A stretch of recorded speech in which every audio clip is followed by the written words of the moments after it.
Welcome back to Billionaire Success Lessons.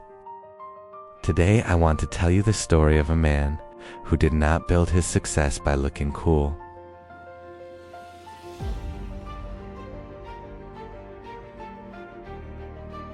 Sounding polished or pretending to be perfect. He built it with energy, discipline, courage, and a level of intensity that most people could not sustain for even a single week. This is the story of Steve Ballmer, a man who started far away from the spotlight.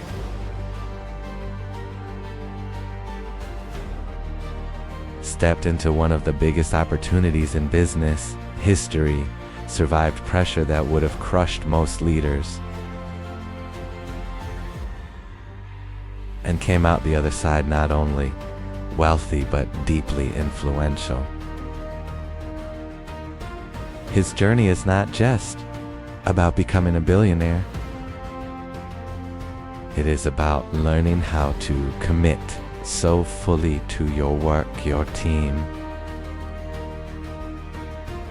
and your mission that your name becomes a part of the story of an entire industry. Steve Ballmer's story begins with something many people overlook when they study success. Before money, before fame, before billion-dollar decisions, there was preparation. Ballmer studied applied mathematics at Harvard and graduated magna cum laude. That alone tells you something important. He was not drifting through life. He was sharpening his mind. He was learning how to think clearly, how to break down complex problems, and how to compete at a high level. At Harvard, he also crossed paths with Bill Gates, and while Gates would leave early to pursue Microsoft,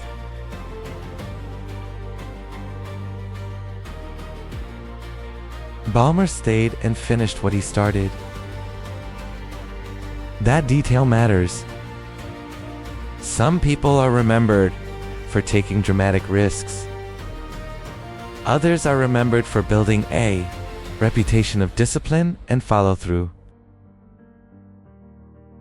Steve Ballmer's success began with that second kind of strength. He was proven, long before the world noticed him, that he could commit, perform, and finish strong. After Harvard, Ballmer did not immediately jump into a glamorous startup life. He worked at Procter & Gamble, and later, he enrolled in Stanford's business school. From the outside, that path may have looked ordinary, but often the biggest success stories pass through very normal-looking seasons. Steve Ballmer was building range. He was learning how large organizations operate, how business decisions are made, and how leadership connects numbers to real-world execution. Then came the moment that changed everything. Bill Gates invited him to take a serious look at Microsoft, which in 1980 was still a tiny company with huge ambition but very limited structure. Ballmer went north to see it for himself, and he made a choice that would define his life.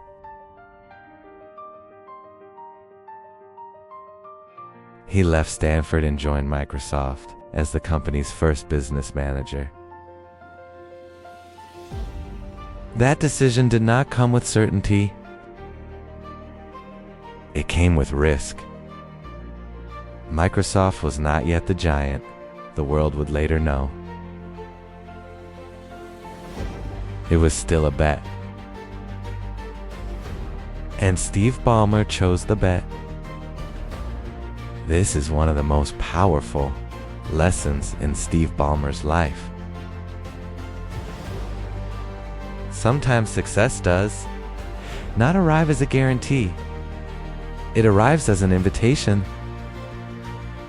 A small company, a strange opportunity, an unfinished roadmap, a leap that looks irrational to cautious people. Ballmer did not join Microsoft because the future was obvious. He joined because he believed the future could be built.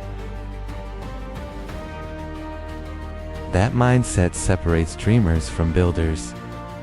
Dreamers wait for proof. Builders move before proof is complete. In 1980, Microsoft was not yet a household name. It was a company full of possibility, but possibility alone never pays the bills. It takes people who can organize, sell, negotiate, recruit, and fight through uncertainty. Ballmer became one of those people. He was not the coding genius founder. He was something equally valuable, the business force who could help transform raw vision into durable scale. Over the next 3 decades, Steve Ballmer helped steer Microsoft through one of the most explosive growth periods in the history of modern business. This was not a short sprint. This was decades of pressure, competition, adaptation, and expansion. He worked through the years when personal computing became central to everyday life, when software became the operating language of business, and when Microsoft grew from a fast-rising company into a global giant. People often remember Steve Ballmer for his loud voice, his visible passion, and his unforgettable stage presence. But beneath that energy was relentless work. He was immersed in operations, people, sales, products, and execution. He understood that big companies do not grow on charisma alone. They grow because someone is willing to obsess over details, make tough calls, and push an organization forward even when the path is unclear. Then came one of the defining transitions of his life. In 2000, Steve Ballmer became Microsoft's second CEO, succeeding Bill Gates. That kind of transition sounds exciting when you say it quickly, but in reality, it carried enormous weight. Taking over from a founder is one of the hardest jobs in business. Founders are not just leaders. They are symbols. They shape culture, identity, mythology, and expectations. When Steve Ballmer stepped into the CEO role, he was not simply starting a new job. He was stepping into one of the most difficult positions in corporate America. Every decision would be compared. Every weakness would be amplified. Every success would be measured against the legend who came before him. And as if that were not enough, Microsoft was entering a new era of technological change and heightened scrutiny. The pressure around Microsoft was intense. The company had already been pulled into one of the most significant antitrust battles in American business history. That meant Ballmer was not taking over a calm, comfortable empire. He was taking over a dominant but heavily challenged company, one facing legal pressure, market pressure, and the burden of proving it could keep evolving. Many people can lead when momentum is easy. Very few can lead when a company is under scrutiny and the future is uncertain. Steve Ballmer had to do exactly that. He had to lead through the aftermath of conflict while also preparing Microsoft for the next wave of technology.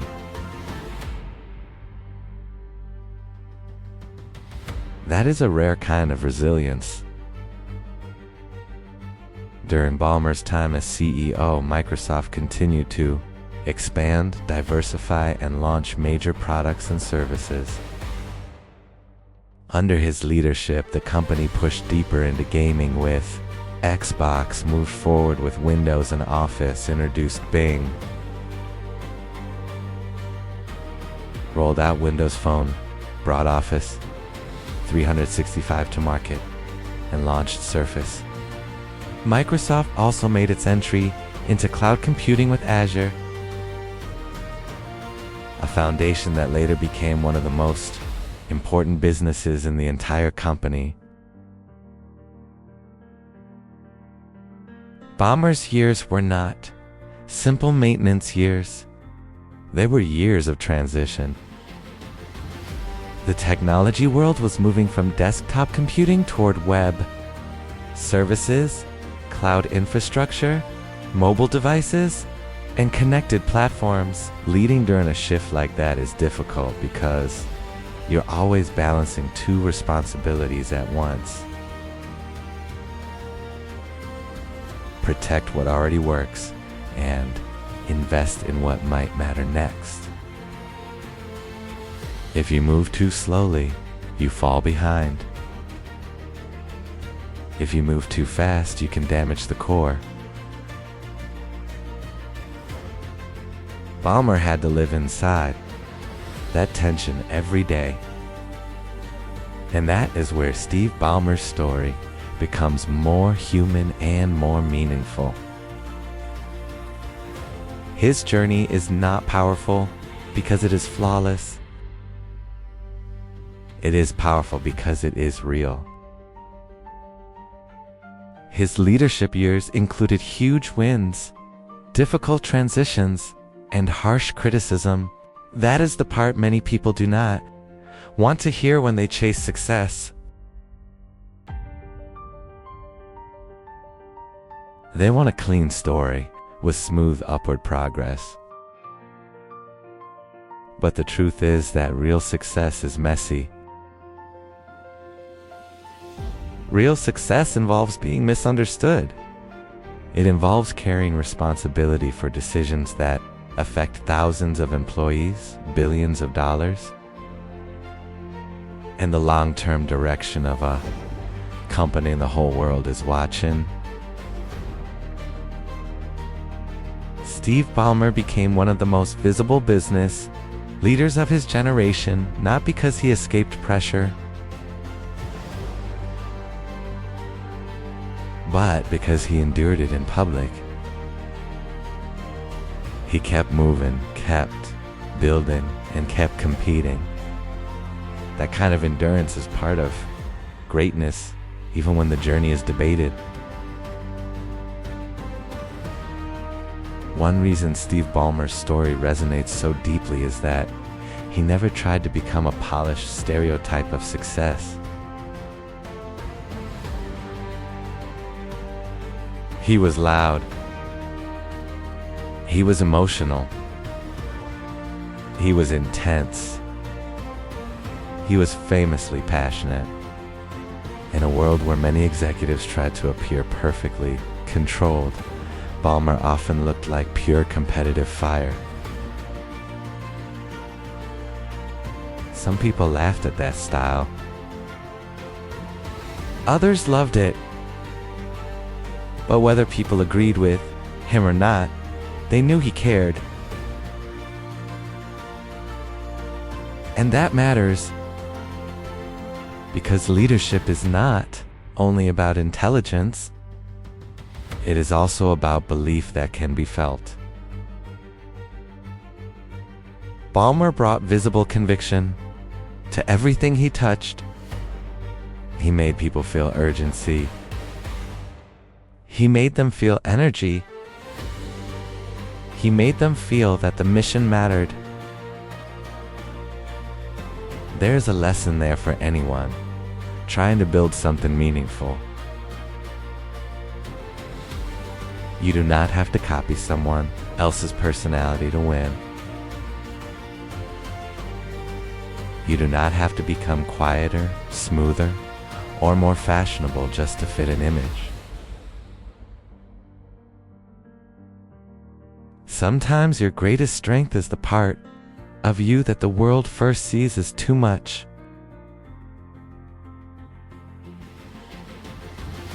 By the time Steve Ballmer retired as Microsoft CEO in 2014, he had led the company for nearly 14 years. Through one of the most demanding periods in tech history, he helped keep Microsoft powerful, profitable, and relevant. That is not a small achievement. Too many people judge leadership with simplistic labels.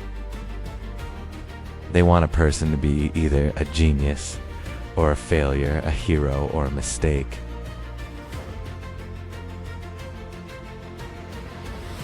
Real business history is rarely that simple.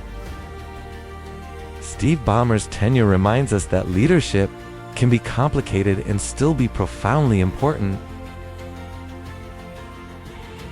A leader can face criticism and still create enormous value. A leader can carry imperfections and still help shape the future. That is a more mature understanding of success, and it is one worth remembering. But what makes Ballmer's story even more inspiring is what happened after Microsoft. Many people imagine success as a finish line. Work hard, make money, retire, disappear. That was not his path. After leaving Microsoft, Steve Ballmer did not stop building. He became owner of the Los Angeles Clippers. He co-founded Ballmer Group with his wife Connie to focus on economic mobility for children and families. He also founded USA Facts, a civic initiative built to make government data more accessible and understandable.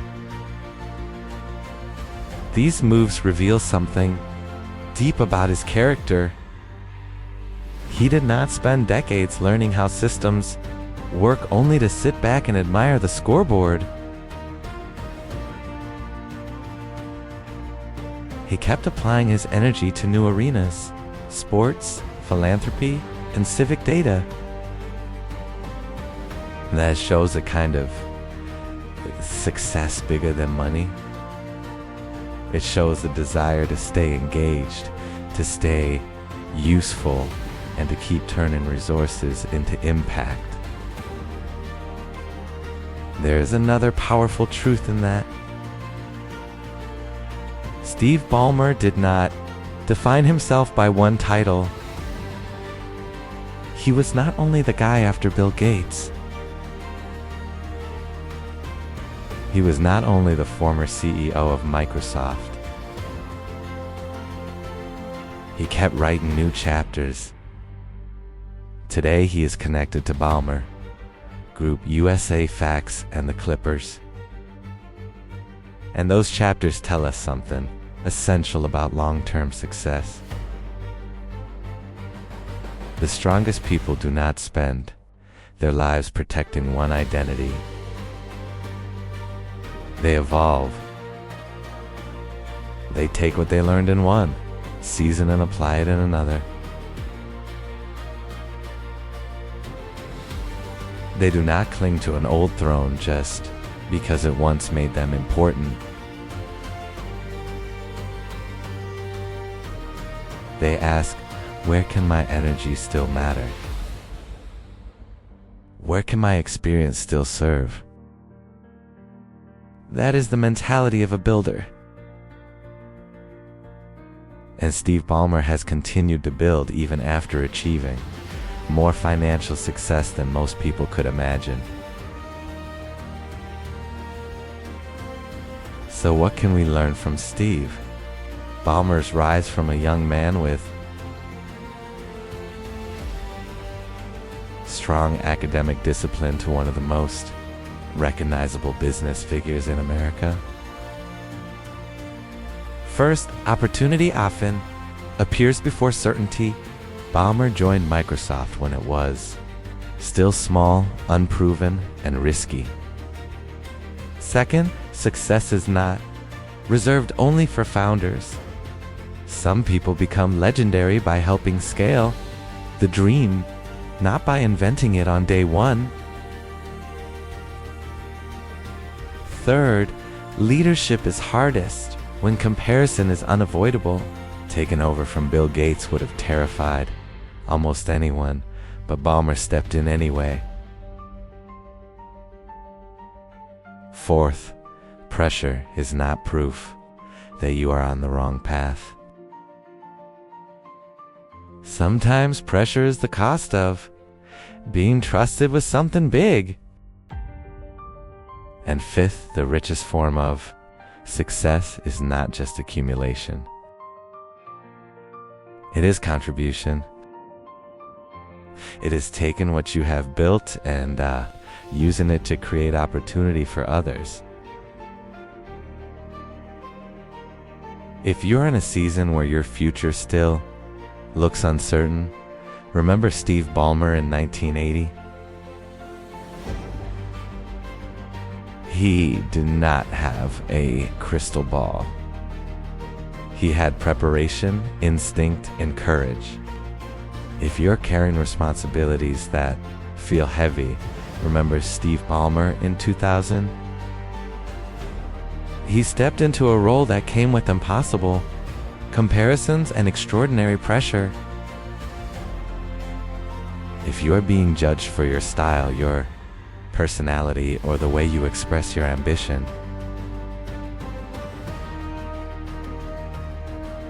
remember that Steve Ballmer never became unforgettable by acting small. And if you think success means you will eventually arrive at a place where struggle disappears, remember this story again.